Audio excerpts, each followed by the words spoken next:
Princess Adamma enters into the terrifying Ajule forest, where faces impossible choices that test her courage and resolve.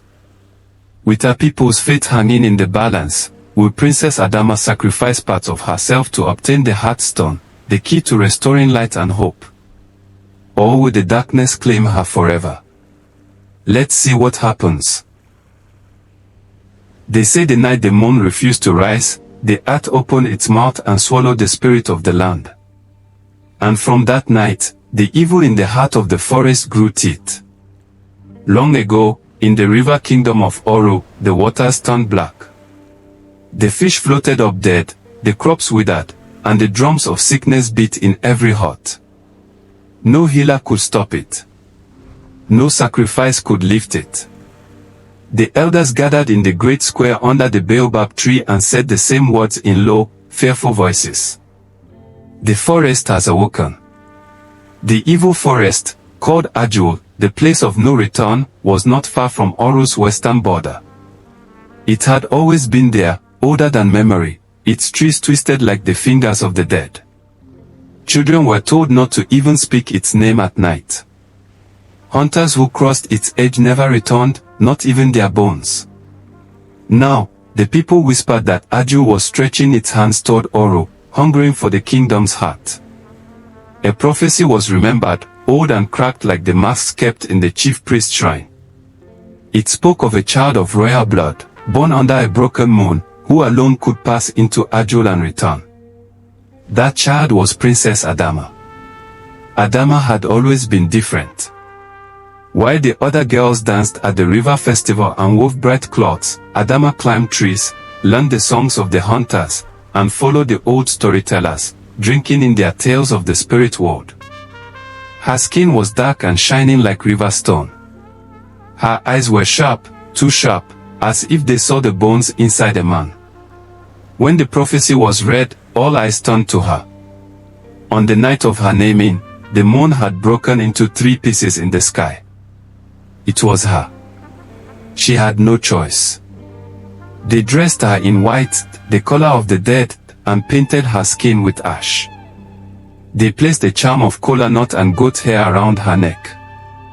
The chief priest, old and bent like a storm-broken tree, gave her a knife made from the horn of a forest ram. "Go," he said.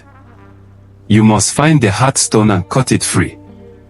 Only then will the forest release us." Adamma's father, the Oba, pressed his forehead to hers in farewell, but his hands trembled.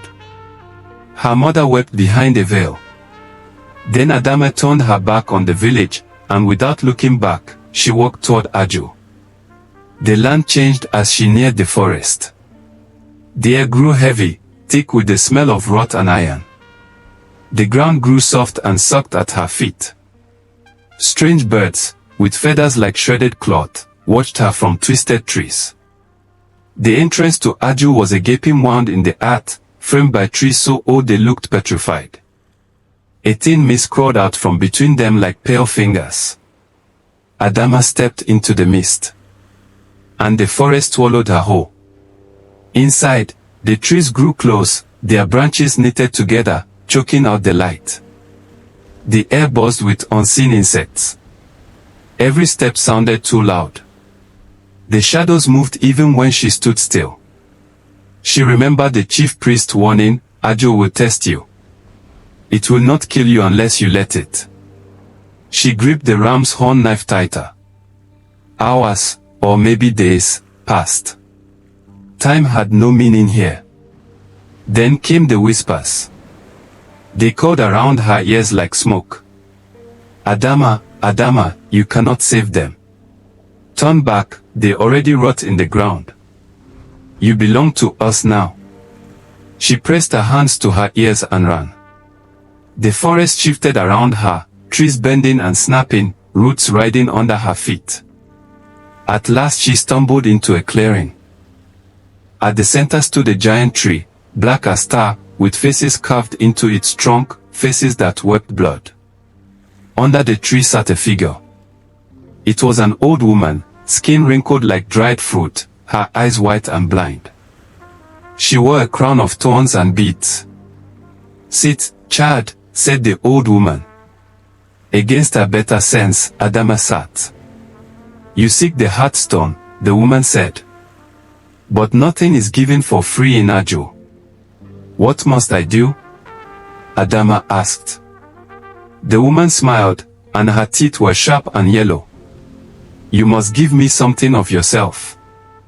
Something you cannot get back.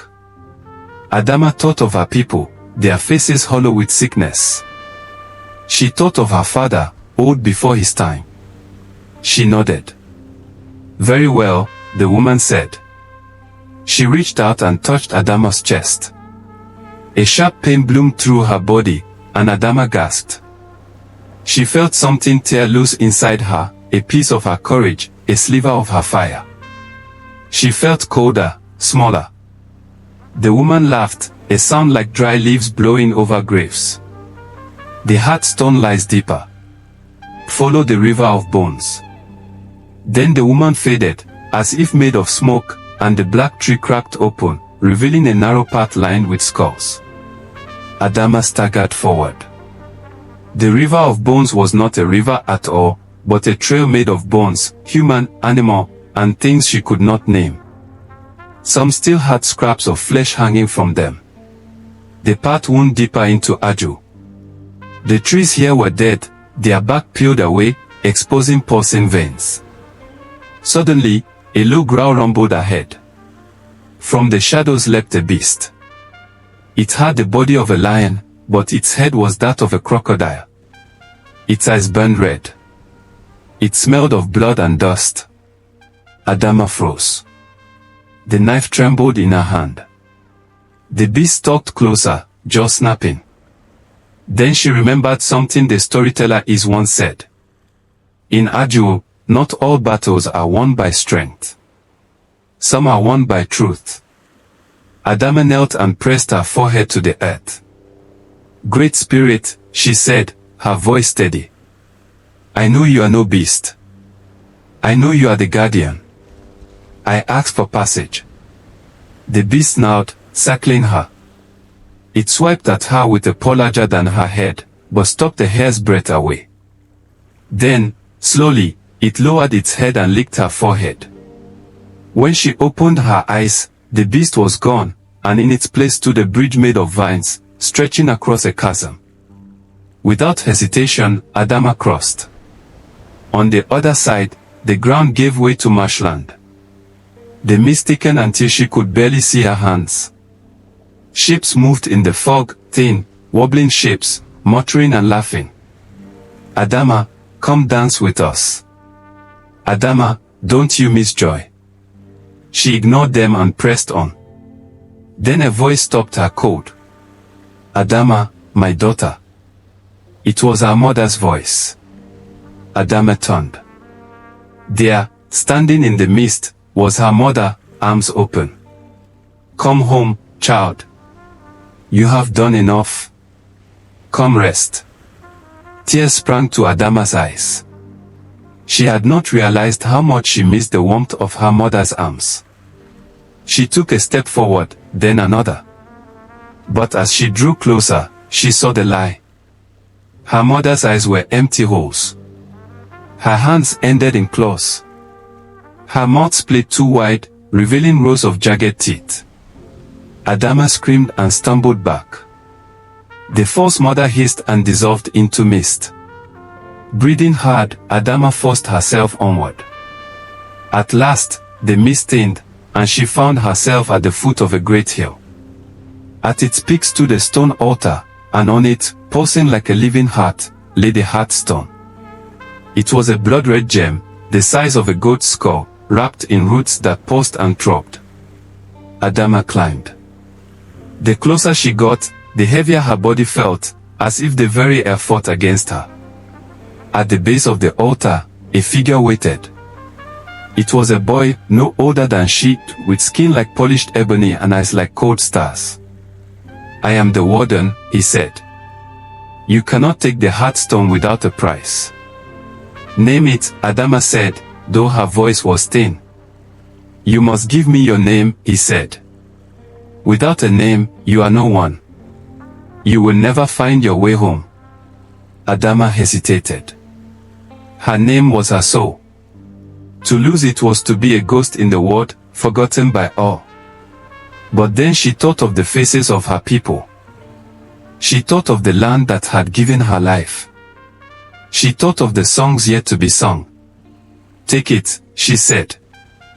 The warden smiled, and she felt her name tear from her chest like a bird from a snare. The world grew dim and cold.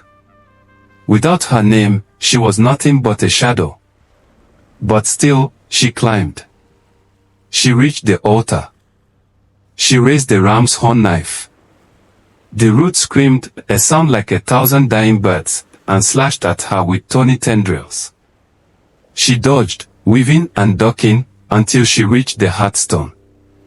With a cry from the last burning ember of her soul, she plunged the knife into the roots. They shrieked and thrashed but withered under the blade. The Heartstone fell into her hands. It burned her palms, but she did not let go. The sky split open. The ground roared. A wave of blackness roared outward, swallowing the forest. When Adamma awoke, she was lying at the edge of Ajule. The sun shone bright and gold overhead. She was different, thinner, harder, older. Her hair was streaked with white. Her eyes were deep wells. She no longer remembered her name.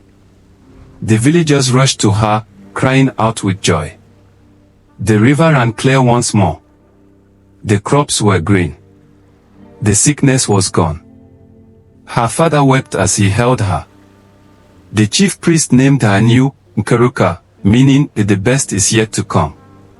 But at night, when the drums died and the fires burned low, she sat alone. She could still hear the forest calling in the wind. It would never fully let her go. And sometimes, when the moon broke into 3 pieces in the sky, she would smile a sad smile. For she knew the truth.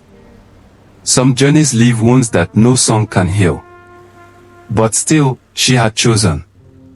And because of her choice, her people lived. And that, in the end, was enough.